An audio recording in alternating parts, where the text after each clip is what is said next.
Hi, this is Jeff from the Ozark Mountains. That's in Missouri, in the USA. Well, it's time for another Ferengi Friday where we take a look at some of the recent acquisitions in the shop. Let's dig right in. What do you say we start with that big box in the back first? Here are just a few of the circuit boards I've had made recently by PCB, who is nice enough to sponsor this video.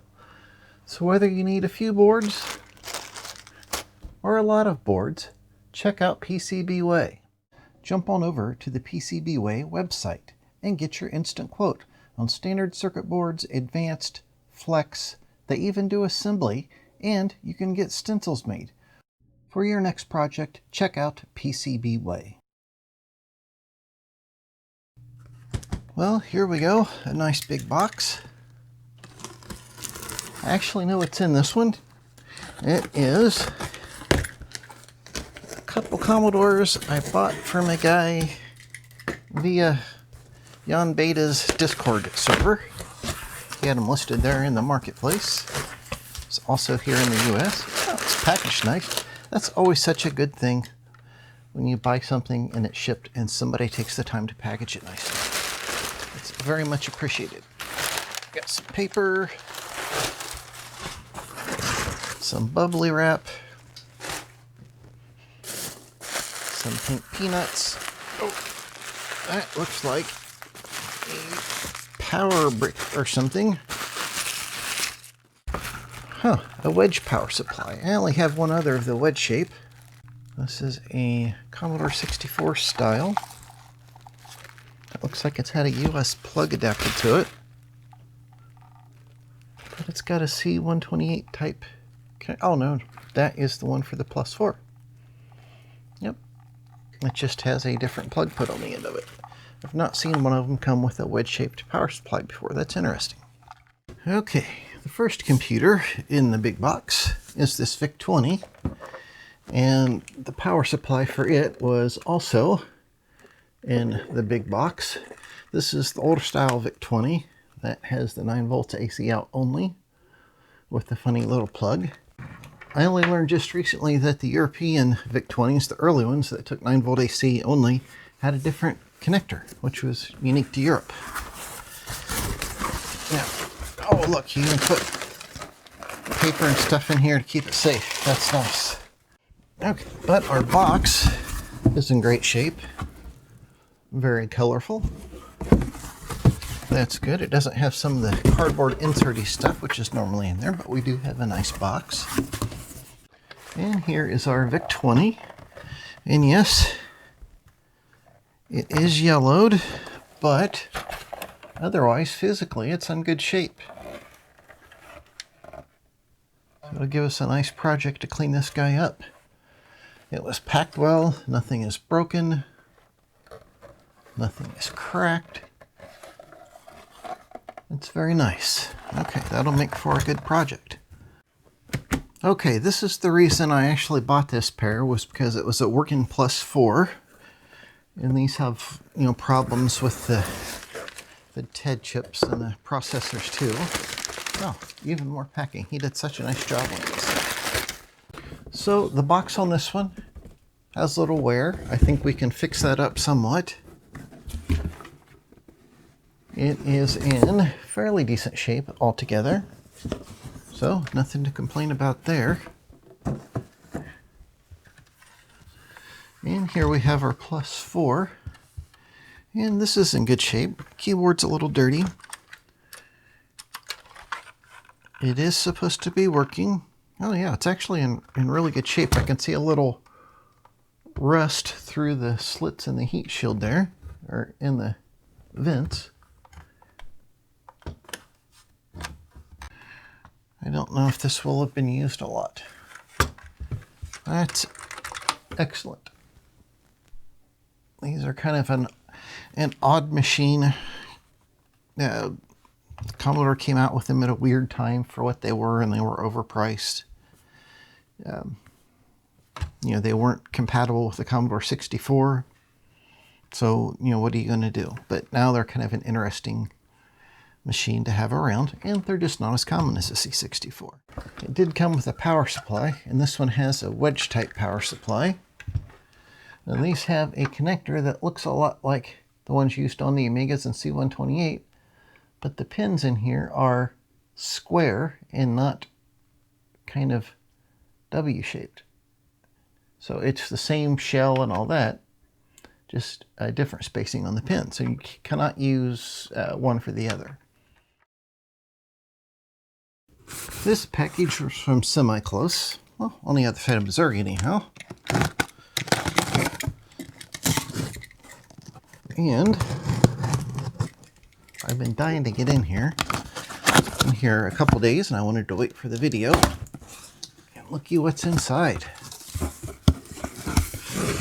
That's right, 3 boxed 1750 RAM expansion modules. Now this is just the module. It is not the one that came with the power supply, obviously, because it's not big enough for that. This 1750 version was targeted at the Commodore 128, as you can see there, so they didn't need the additional power supply you would have for the C64. And the fellow that was selling these didn't know much about them. So, oh my gosh, look at that. Oh. They have all of the stuff inside of them. The manuals. Oh my gosh, these are actually brand freaking new. Warranty card. The disc. Commodore 128 CPM System Disk 3. Unwrapped in the static bag. Look at that. Oh, that is so awesome. 30-year-old crinkly plastic. Never been plugged in. I can see the contacts on here are a little bit oxidized, which makes sense because it's been sitting around for 30-something years. But other than that, these are as beautiful as the day they were made. That is so exciting. And there's 2 more of them. There is some RAM check software, which I'll put a link to below, that I use to test these guys out. And it'll detect the RAM expansion you have on there, either the Geo RAM or the Commodore RAM. And it'll thoroughly test it out. And you can just leave it run and test out your extended RAM modules. It works great. And this one has a little staining on the box. But it also looks new. Yeah, that's something a little sticky. I don't think that'll quite all clean off there. But it didn't make it through to the inside. And we have another brand new RAM expansion. Which, of course, it has the same disc. And this one also has a little leaky stuff on the box on the front. But it also looks new. Yeah, that was not from the shipping box. That was just however they've been stored all these years. We got the same disc. Same brand new RAM expansions. Well, I think this next week I'll be testing out RAM expansion modules. This box is from the fella who makes the test harness for the TRS-80 Model 100. This is some other goodies he sent me. I sent him a set of the boards and connectors and stuff for the LCD and keyboard extension, and he sent these to me. One of the greatest things about this retro computer community is there's so many people with different ideas making different things and trading things around. It's a lot of fun. Oh, that crinkling always sounds so great on camera. Okay, I'm going to remember what all this is. This is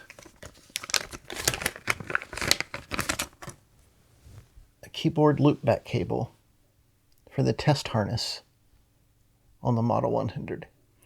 So he modified the test firmware to check for the presence of this harness, and then it can connect or check for the connection between all the keyboard signals, and make sure that all the hardware on the computer that is driving the keyboard is working properly. You still have to plug the keyboard in and punch the keys and test the keyboard unit itself, but this will test all the stuff on the board itself.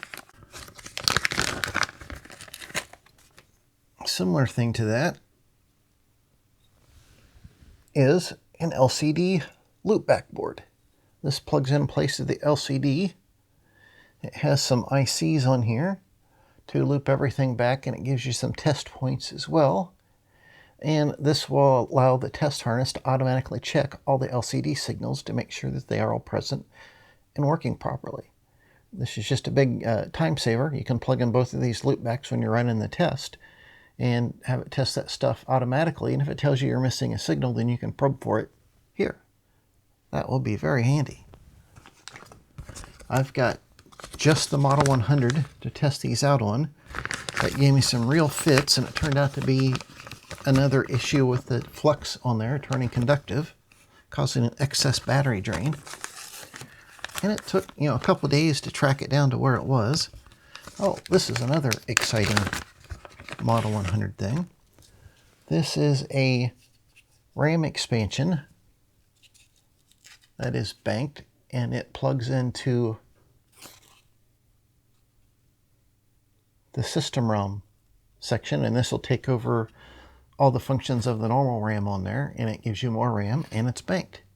And you're just plugging it in to make it work. Pretty slick. Oh yes, this is like a micro Tandy portable disk drive unit. So you plug it right into the serial port connector here, plug your SD card in here, has a battery to power it, and I don't remember what that connector is for off the top of my head. But this is another one of his designs. Oh, it's got a little memory battery there. Pretty slick. That is a nice compact design. So I'll have to look up how to use this and give it a try. This is some more TRS-80 Model 100 stuff. This is from my friend Josh, which goes by the name 48K on his YouTube channel, which I'll put the link to below. And we traded out some boards and projects and stuff. I sent him some of the LCD and keyboard extension boards and parts, and he sent me some goodies. Very nicely packaged. This is all the major parts to build one of the original Rex modules for the TRS-80 Model 100. The Rex module plugged in place of the option ROM, and it gives you a lot of banked RAM, backed up memory, that type of thing. And there's a newer version of this out, which is called Rex CPM, which is basically all RAM, so it works with a CPM variant written for the Model 100. And he protected the parts by just taping them to the board. So these get soldered down along with some of the other small parts on the back. And then we can plug that into the Model 100. That'll be a nice project. Thank you, Josh. This box is a mystery. I don't have any idea what's inside it. Somebody contacted me on Twitter and said, hey, I would like to send you some stuff. Well, that's what this box is. And USPS did their best to delay the shipment as long as humanly possible, but it did finally show up. And we have some paperwork here. Let's see what it says. Oh, this is like a manual. It says, hi Jeff, thanks to your channel and others in the retro computing community, I've rediscovered my love of old tech. Repairing and restoring old computers and consoles has been a welcome distraction and comfort for me during the pandemic. I wanted to share with you a few of the tools I've built from open source plans, modified or created on my own. I hope you'll find these useful in your own shop. Oh, he has a Commodore 64 5-volt bypass cable, so you can use the original 9-volt AC from your Commodore 64 power brick, which should still be fine, with an external 5-volt source. That would be great for testing, or if you don't have anything else to use. There is a Commodore 64 keycap retrobrite tray, so you can pop the keycaps on that, I think, for when you're retrobriting, so it kind of holds them all in the same orientation. A Pi 1541 hat. Those are really neat. We saw one of those on the donation machine that we did last year. And a Pi 1541 external case with a C64 mounting plate. All nifty. And he's got all sorts of pictures and documentation in here. Oh, also a dead test and diagnostic cartridge. Some of the boards from PCB Way. And Assembly 64. It's a link to this. So we'll have to look up and see what that is. Have some pictures of the key tray to hold the keys. And the Pi 1541. More Pi 1541. There we go. Very neat. Let's have a look in the box. That was a very nice letter. Thank you. I know some people aren't fond of peanuts, but they do make really good packaging material. And they can be reused. Let's see here. Oh, this is the 5-volt bypass cable.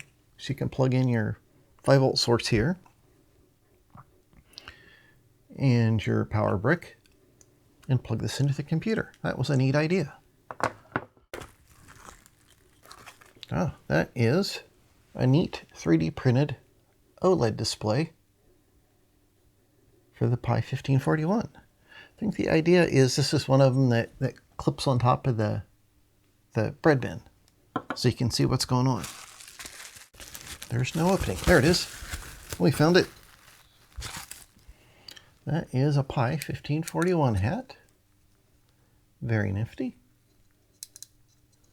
It's got all the parts on there. If you want to use it as a pass-through, you just add another connector. Very nice. Oh, there we go. There we go. Oh, we got it. Okay. That's a neat filament. It's got kind of a granite type surface to it. Or look, it really hides all the print lines quite effectively. Oh, this is the dual diagnostic cartridge he mentioned. In a very cool case. I like that. This is one of the PCB Way products that you can throw in your shopping cart when you're ordering your circuit boards. And you plug it in this way for dead test. And you plug it in that way for the diagnostic cartridge. And even 3D printed a cool case for that. Thank you. That's very handy. Oh, it even has, see, I was thinking ahead. It even has handles there so you can pull on it. I love things like this in cases so they're not bare boards flopping around. That's nice. A very nicely printed box to put that in. Nice little display case. That is cool. Thank you very much. Oh, let's look at this key tray. Yeah, here we go. So the idea is you can pop your keys in here when you're retrowriting them and it'll hold them all in the same orientation. That's pretty nifty. It's got 2 of them so you have enough for all your keys. That'll certainly make things much easier without having to wiggle around and smush them around in a baggie all the time. Thank you very much. I really appreciate it. This is a package that somebody sent me all the way back in August of last year, and it's one I'm continuing to work on, but I need to find just the right Commodore 128 to test it out on. You remember we did the episode on the Commodore 128 that had the modification board that was required if they used the slower 200 nanosecond RAM. And you can have other funny timing things like that on any computer system. And the fellow that sent me these had bought a couple sets of JiffyDOS for his 2 Commodore 128s, and it worked fine in one computer, and the other computer wouldn't boot up. And he was kind of confused, and he sent me an email, and I exchanged some emails with him, and I jumped on the CBM Hackers forum, and Jim Brain, who makes these, said, you know, that may have been some of the batch where I used some faster EEPROMs that don't work on some Commodore 128s. So he actually then, went back to a slower EEPROM, and that took care of the problem. And, I looked all through the timing diagrams and everything, and I was exchanging emails with Frank, IZ8DWF, and, came to an idea of where the problem might be, but you've got to have just the right Commodore 128, which has just the right combination of everything, to where the timing is all one way to where these have a problem. So as I keep working on Commodore 128s, I'm going to keep trying these JiffyDOS chips. And if I stumble upon one that has that problem, we'll put it on the logic analyzer in the scope, and we'll discover exactly what is happening. I think that'll be fun. It'll be another good investigation. Well, this is something I ordered a few months ago from Jim Brain of Retro Innovations. It is a SD to IEC variant, his UIEC, and this is designed to be embedded like in a Commodore 64, that type of thing. And I bought this in this nifty enclosure here. So the idea here is to have a 4 or 5-way IEC hub with the built-in SD card reader for the SD to IEC, and have these all to be able to be switched on or off. Originally, I didn't understand why you would want to have certain things on or off, and then you do wind up in a situation where you don't want to unplug and plug in things all the time, but certain things you may not want to work together. So it is actually handy. And while I was at it, I got an enclosure that was just tall enough that I can add a second level PCB to use to plug in things that steal power from the cassette port. So it can route 5 volts out through this box instead of tying up the cassette port on the C64. So I haven't worked on this for a while yet, but I've got all the parts to do it now. And in this box is a bunch of parts I have been collecting and looking for months. Let's open it up and see. Lots of stuff in here. A little baggie of stuff. And a paste circuit. So I've showed using one of these before, but I had borrowed one from a friend that I could only use very sparingly, and I've been looking and looking and looking for an affordable one on eBay, and I finally found this one. This is a 1 to 2 layer circuit board repair kit that comes with various trace elements so you can fix through holes that are broken, trace segments that are broken. And it has a set of eyelets in here, which you use to replace the plated through holes when you've ripped a pad or something, if you can see all those little guys in there. And the installation tools. If you buy a new kit of one of these, it's a couple $100, and I couldn't justify spending that. But I found this much more reasonably on eBay. While I was looking for this, I was trying to come up with different alternatives for people that might not be able to find these. And I made my own set of tools. Very simply, this is just some pieces of plastic with a hole drilled in here, and I took a broken carbide tool, an 1/8 inch, 3 millimeter, and ground a little point on it. This was just built out of scraps, so you can use this in place of the official paste tools. Then we have the problem of the eyelets. Well, I first found this kit on Alibaba, which had all sorts of different size eyelets in it. As you can see here, and I originally tried ordering it about March of last year, and it just got lost somewhere. It never showed up. So they refunded my money, and I ordered another one about, I don't know, August. And it finally showed up a couple of weeks ago. And in the meantime, I found another vendor on Alibaba that didn't have the nice plastic case, but they had lots of eyelets of different sizes like this. So I ordered a few different sizes of those to compare to the paste. Now these are just plain copper. The paste ones are tin-plated copper. So the tin won't oxidize like the copper does, but if you use a little flux when you solder these will be fine. And you know, that kind of brings us to, well, what do you do for all those little trace segments? Trying to figure out if I could use my little CNC machine to cut those out. And it sort of works. It's not too bad. And what I did, I found the best way to do this was to put self-adhesive copper foil down on a piece of single-sided circuit board material and just cut the shapes out. And I took what I cut out 3 or 4 times and I all stuck to this piece. It was all during my experimentation. But you do wind up with some usable trace repair segments. And I also tried sticking the copper foil to sheet plastic so this could be pulled up from the substrate easier. And no, that didn't work out very well. Using the single-sided circuit board material worked out much, much better. I think you could also do this using a chemical etch method. Just stick your copper foil down to a substrate like a piece of single-sided circuit board material.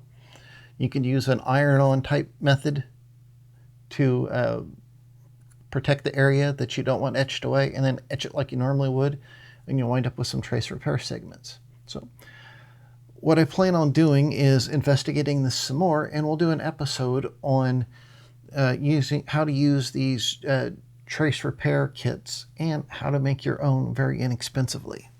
And rather than having to spend $200 on a kit like this, you can spend, you know, $20 maybe and come up with all the different parts that you need, and you know, do some professional looking repairs on your circuit boards. Well, I hope you've enjoyed this episode, a look at some of the stuff that's made its way into the shop in recent weeks, and an idea of some upcoming projects. I'd like to say thanks to everyone who helps support the Hey Bert channel through donations and Patreon to other means. Your support helps keep this channel going, and I really appreciate it. If you would like to find out some more information about becoming a supporting member of the Hey Bert channel, just look in the description down below. If you're a subscriber, thank you. I really appreciate it. It helps out a lot. It helps other people find the channel, and it's very encouraging to watch that subscriber count grow little by little. If you have any questions or comments, I would love to hear from you. Just leave them in the comments section down below. Well, until next time, bye.